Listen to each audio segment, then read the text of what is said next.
Hi, ഇന്നൊരു ചെറിയൊരു items ഉണ്ടാക്കാൻ പോകുന്നത്, ആദ്യമായിട്ട് ഉണ്ടാക്കാൻ പോകുന്നത്. അപ്പോൾ അതിനായിട്ട് നമ്മളൊരു ചേനയാണ് എടുത്തിരിക്കുന്നത്. ഈ ഒരു സൈസ് ചേനയാണ് എടുത്തിരിക്കുന്നത്. അപ്പോൾ അത് ഈ ഒരു ടൈപ്പിൽ ഇങ്ങനെ അരിഞ്ഞിടണം കേട്ടോ.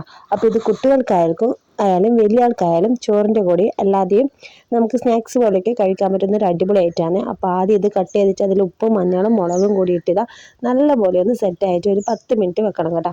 അപ്പോൾ ഇതെല്ലാം കൂടി അതിന് കൂടി നല്ലപോലെ ഒന്ന് പരക്കിയെടുക്കണം. എന്നിട്ട് ഇത് റെസ്റ്റ് ചെയ്യണം. ഒരു 10-15 മിനിറ്റ് റെസ്റ്റ് ചെയ്ത് ഉപ്പും മുളകും മഞ്ഞളൊക്കെ ഇതിൻ്റെ കൂടെ നല്ലപോലെ ഒന്ന് പിടിച്ച് വരണം. എന്നിട്ടാണ് നമ്മൾ ഈ ഐറ്റംസ് എണ്ണയിൽ വറുത്തെടുക്കുന്നത്. അപ്പോൾ ഇതിനായി നമ്മൾ ചേനയാണ് എടുത്തിരിക്കുന്നത്. അപ്പോൾ എണ്ണ ചൂടായി കഴിഞ്ഞാൽ നമ്മളൊക്കെ ഈ ഒരു ഭാഗത്തിന് കട്ട് ചെയ്ത് ഈ ഒരു സംഭവം ഇതിലേക്ക് ഇട്ട് നല്ലപോലെ ഫ്രൈ ചെയ്തെടുക്കണം. ഇത് അടിപൊളി ടേസ്റ്റാണ്. ആദ്യമായിട്ടാണ് ഉണ്ടാക്കിയത്. ഉണ്ടാക്കി കഴിഞ്ഞ് തിന്നതിന് ശേഷമാണ് നമ്മൾ ഈ വീഡിയോ എഡിറ്റ് ചെയ്തിടുന്നത്. അപ്പോൾ ഇതിൻ്റെ അഭിപ്രായം കൂടി പറയാം.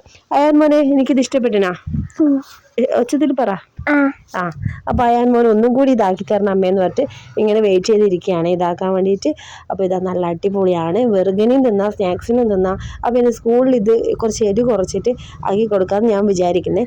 എരിവ് കുറച്ച് കഴിഞ്ഞാൽ നല്ല ഉണ്ടാവും. എരിവ് കൂടിപ്പോയാൽ കുട്ടികൾക്ക് കഴിക്കാൻ ഭയങ്കര പ്രയാസമായിരിക്കും. അപ്പോൾ എൻ്റെ അടുത്ത് കുറച്ച് എരിവ് കൂടിപ്പോയാൽ ഫസ്റ്റ് ടൈമാണ് ഞാൻ ഉണ്ടാക്കിയത്.